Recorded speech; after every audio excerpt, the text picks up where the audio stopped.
नमस्कार मित्रों, अपन बीएससी सेकेंड ईयर में डिफरेंशियल कैलकुलस पढ़ रहे थे और लास्ट लेक्चर में अपन ने डिफरेंशियल इक्वेशन में फोर्थ यूनिट स्टार्ट की थी, linear differential equation of second order की linear differential equation, second order linear differential equation. ठीक है, उसमें अपन ने 4-5 रिजल्ट बताए थे मैंने कि अगर p1 + p + q बराबर 0 हो तो y बराबर e की पावर x पूरक फलन का एक भाग होता है। यदि 1 - p + q बराबर 0 हो तो e की पावर -x पूरक फलन का एक भाग होता है। यदि p + qx बराबर 0 हो तो y बराबर x पूरक फलन का एक भाग होता है। ठीक है, ये 3-4 रिजल्ट थे इस टाइप से, इनको आपको याद रखना है और यही आपके याद रहेंगे तो आप पूरक फलन एक डिसाइड कर पाओगे और उसके बाद में आप सॉल्यूशन निकालना कोई ज़्यादा बड़ी बात है नहीं, वो बहुत आसान रहता है। ठीक है, सीधा सिंपल डेरिवेटिव करना है, पूरक फलन का एक भाग आ जाता है, उसके बाद में v से मल्टीप्लाई करते हैं उसको, तो y बराबर vx मानते हैं। पूरक फलन का भाग एक भाग e की पावर x आता है तो v e की पावर x, y बराबर v e की पावर x मानते हैं। उसका फर्स्ट डेरिवेटिव dy/dx निकालते हैं, सेकंड डेरिवेटिव d2y/dx तो निकालते हैं। ये निकालने के बाद दी समीकरण में ये मान पुट करेंगे, ये मान पुट करने के बाद ये इसको कैलकुलेट करेंगे, कैलकुलेट करने के बाद ये अपना क्वेश्चन पीछे वाली एक्सरसाइज में कन्वर्ट हो जाता है। फर्स्ट यूनिट के जो क्वेश्चन है उसमें कन्वर्ट हो जाता है, उसमें कन्वर्ट होने के बाद आसान क्वेश्चन है उसको हम कैलकुलेट कर लेते हैं और कैलकुलेट करने के बाद ये y बराबर v की पावर x, तो v का मान और वो पूरा पुट करने के बाद अपना सॉल्यूशन आ जाता है, वहीं छोड़ देते हैं अपन इसको। ठीक है, तो आज देखिए अपन एक क्वेश्चन करते हैं, उस क्वेश्चन में प्रोसेस सीखेंगे कैसे हमें सोल्व करना है। ठीक है, देखिए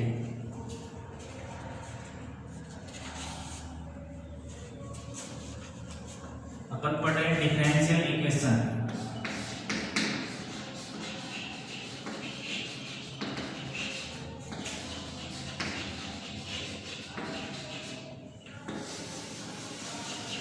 ठीक है, डिफरेंशियल इक्वेशन पढ़ रहे हैं और डिफरेंशियल इक्वेशन पहला क्वेश्चन है, फर्स्ट क्वेश्चन सोल्व कीजिए, हल कीजिए। x d2y/dx टू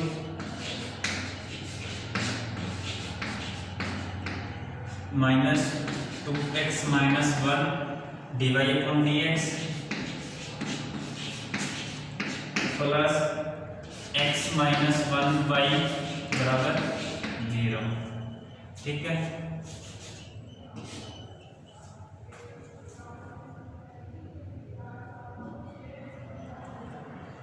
ये 2004, 2011, 2017 राजस्थान ये बीकानेर में आया हुआ है, राजस्थान यूनिवर्सिटी में आया है 2009 में। ठीक है, अब देखो linear differential equation of second order की लीनियर डिफरेंशियल इक्वेशन जो अधिकतम अवकलज है, सेकंड ऑर्डर है तो सेकंड ऑर्डर का ही मिलेगा अधिकतम अवकलज, और अधिकतम अवकलज का कोफिशिएंट केवल कुछ भी नहीं होना चाहिए, यानी कि सेकंड ऑर्डर का जो डेरिवेटिव है उसके साथ में कुछ नहीं होना चाहिए, तो जो भी है उसको x से डिवाइड करेंगे। ठीक है, तो हल सॉल्यूशन करेंगे, सॉल्व करेंगे तो उपयुक्त समीकरण को x से भाग देने पर उपयुक्त समीकरण में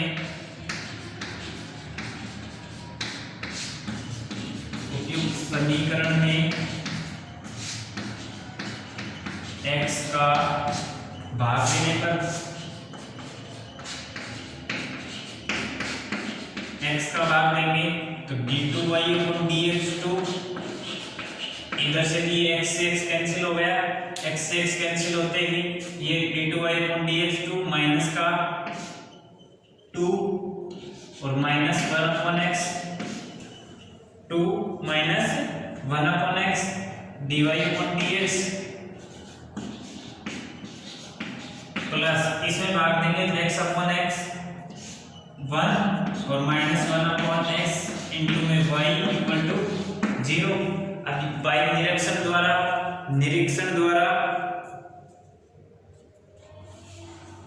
अब यहाँ से देखो, यहाँ t बराबर क्या है माइनस का 2 माइनस 1 अपॉन एक्स, q बराबर क्या है 1 माइनस 1 अपॉन एक्स, और r बराबर 0, और r का कहीं उपयोग भी नहीं होता है, क्योंकि हमने वो जो 3-4 मेथड पढ़े उसमें 1 p और q,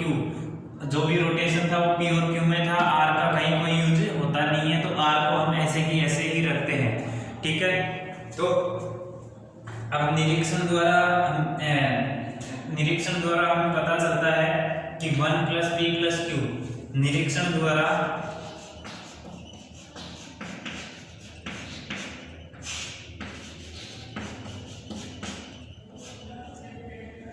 1 plus p plus q बराबर 1 minus 2 minus 1 upon x plus 1 minus 1 upon x. ठीक है, तो ये देखो 1 माइनस 2 प्लस 1, तो 1 माइनस का 2 और 1 प्लस 1 2। ठीक है, 2 में से 2 सकता है 2 आप 0, तो ये 0, 2 से तो 2 कैंसिल हो गया, ये minus minus plus 1 upon x और ये 1 अपॉन एक्स ये भी कैंसिल हो गया, तो बराबर 0, यानी कि 1 प्लस p प्लस q बराबर 0 आता है। y बराबर e की पावर x, पूरक फलन का एक भाग है, पूरक फलन का एक भाग है, अतः माना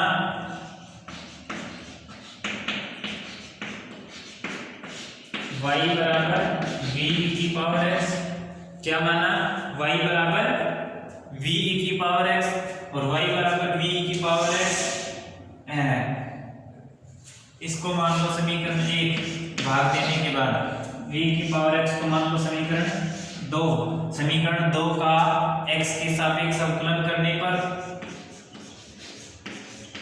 समीकरण 2 का x के सापेक्ष अवकलन करने पर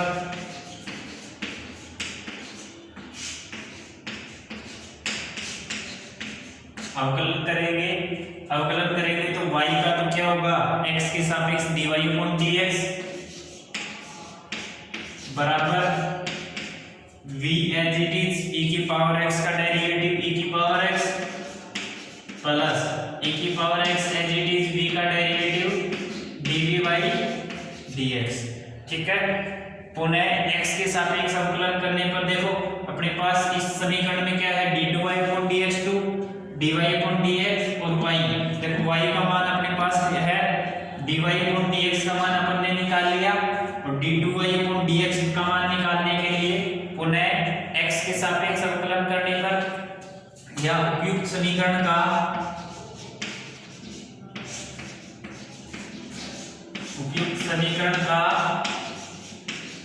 पुनः x के सापेक्ष अवकलन करने पर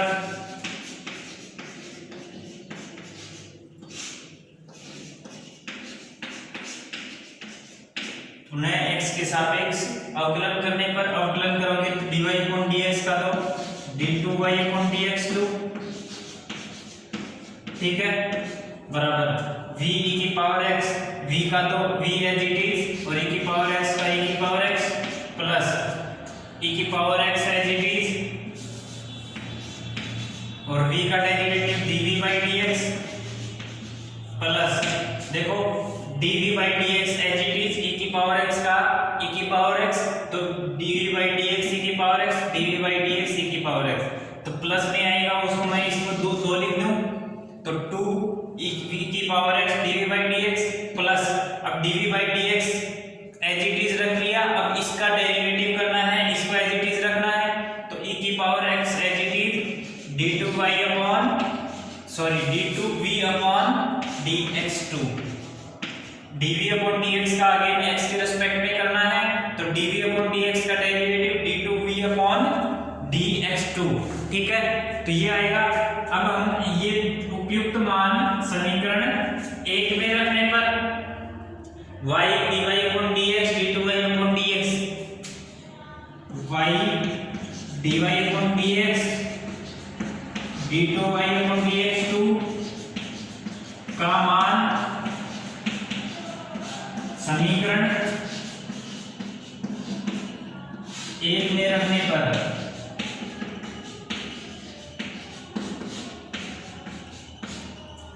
y dy/dx d2y/dx2 का मान समीकरण 1 में रखने पर समीकरण 1 कौन सी है? ये है अपने पास समीकरण 1। समीकरण 1 में रखेंगे तो d2y/dx2 का मान v e की पावर x प्लस 2 e की power x dv/dx plus e की पावर x d2v/dx2 माइनस का 2 - 1/x minus 2 - 1/x bracket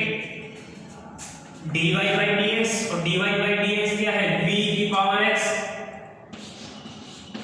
plus e की पावर x dv/dx, ठीक है, प्लस 1 - 1/x 1 -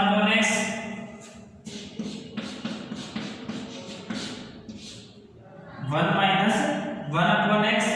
और y का मान v e की पावर x, तो v e की पावर x बराबर 0, ठीक है। अब देखो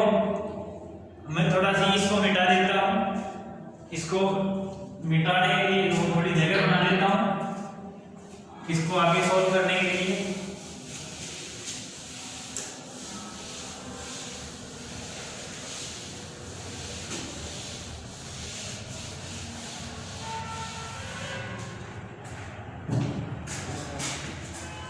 देखो e की पावर x e की पावर x e की पावर x, इसमें भी e की पावर x e की पावर x e की पावर x e की पावर x सब जगह है, तो e की पावर x को मैं कॉमन ले लेता हूं, e की पावर x कॉमन ले लिया, ठीक है। अब देखो पहले d2v/dx2 की टर्म लिख लेता हूं, तो ये e की पावर x d2v/dx2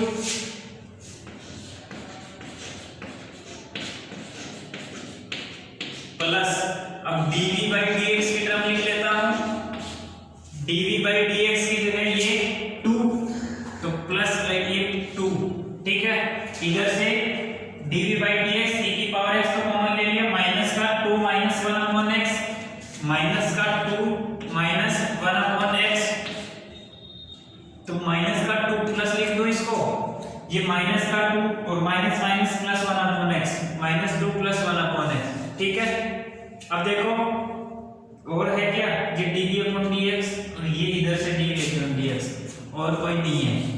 प्लस अब मैं v की टर्म लिखता हूं, v के साथ में इधर क्या है, इधर तो e की पावर x पूरे में बाहर ले रखा है, इधर आ गया 1, ठीक है। और यहाँ v की टर्म के साथ -2 - 1/x, तो माइनस का 2 और माइनस माइनस प्लस हो गया 1/x, ठीक है, -2 - प्लस 1/x और इधर से प्लस 1 - 1/x प्लस 1 - 1/x, ठीक है, और ये पूरा ब्रैकेट 0, ठीक है। अब देखो ये e की पावर x है, e की पावर x कभी 0 होता है नहीं, e की पावर x 0 नहीं हो सकता, तो हमें इस ब्रैकेट वाली टर्म को 0 के बराबर लिखना पड़ेगा, इसको 0 के बराबर लिखेंगे और इसको कैलकुलेट कर लेंगे, तो इसको 0 के बराबर लिखेंगे, e की पावर x, ये e की पावर x यहाँ नहीं आएगा, देखो e की पावर x d2v/dx2, e की पावर x तो हमने बाहर लिख दिया, तो यहाँ से d2v/dx2 प्लस dv/dx इनटू में 2 से 2 कैंसिल हो गया 1/x और प्लस v इनटू 1 - 2 + 1 ये कैंसिल 1/x से 1/x बराबर 0 हो गया, ठीक है। अब d2v/dx2 प्लस dv/dx इनटू में 1/x बराबर 0 आ गया, ठीक है। अब यहाँ देखो इसका सॉल्यूशन डायरेक्ट अपने पास पॉसिबल है नहीं, तो dv/dx को मानेंगे p, dv/dx को क्या मानेंगे p, तो यहाँ माना माना dv/dx बराबर p, तो d2v/dx2 बराबर dv/dx। ठीक है, चाहो तो लिख लो x के सापेक्ष अवकलन करने पर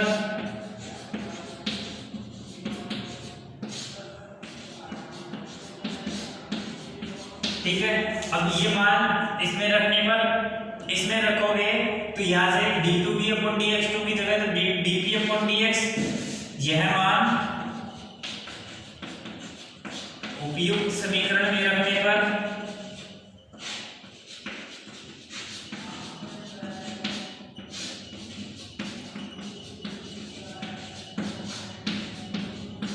उपयुक्त समीकरण में रखेंगे तो d2v/dx2 की जगह dp/dx प्लस p/x बराबर 0। चरों का पृथक्करण करने पर, चरों का पृथक्करण करेंगे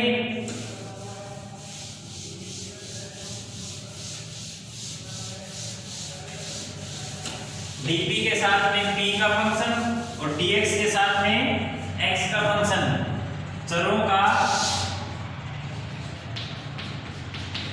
पृथक्करण करने पर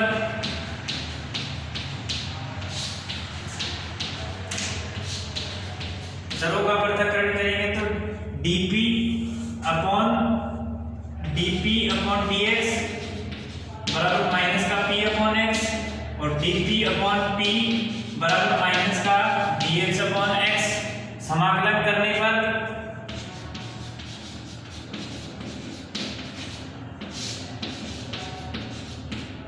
समाकलन करेंगे तो dp/p का समाकलन log p और बराबर माइनस का dx/x का log x plus log c। ठीक है, तो यहां से देखो log p बराबर log c minus log x, ये देखो log p बराबर log c/x, तो log से log कैंसिल, तो p बराबर c/x और p का मान रखने पर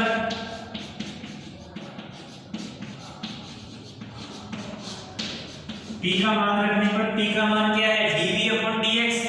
dv/dx है तो dv/dx रखेंगे, dv/dx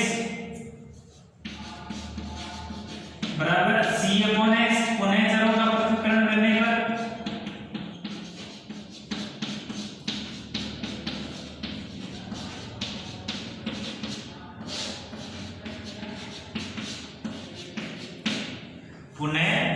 चरों का पृथक्करण करने पर मैं फिर मिटा देता हूं उधर से,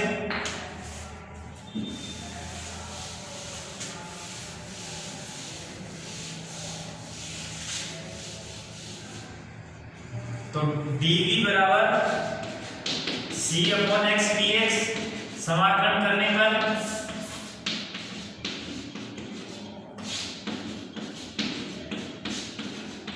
समाकलन करेंगे तो dv का समाकलन होगा v और c/x dx का c log x plus c1 लिख लो, c log x plus c1। ठीक है, अब v बराबर y बराबर क्या था v e⁻x और ये अपने पास सॉल्यूशन किसका आ गया v बराबर आ गया, तो दी गई समीकरण का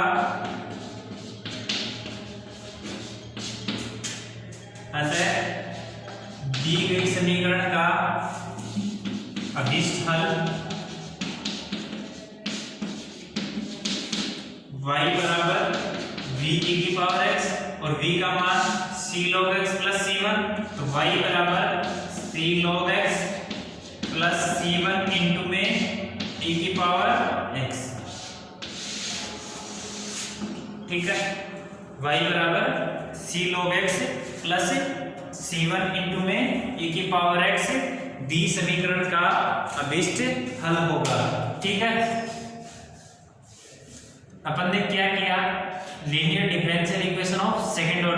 ऑर्डर की लीनियर डिफरेंशियल इक्वेशन अपने को दी हुई थी। अब उसको सोल्व करने के लिए हमने इंस्पेक्शन पर सबसे पहले d2y/dx2 का कोफिशिएंट यूनिट होना चाहिए, इकाई होना चाहिए, यानी कि 1 होना चाहिए उसका कोफिशिएंट, उसके अलावा नहीं होना चाहिए। तो हमने पहले उसका कोफिशिएंट 1 बनाया, भाग जो गुणा में था उसको भाग दे दिया।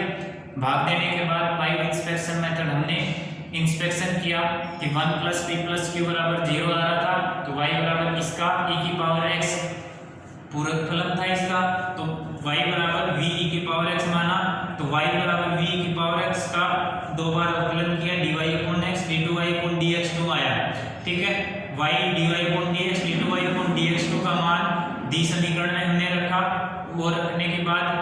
सिंपलेस्ट इक्वेशन आ गई थी।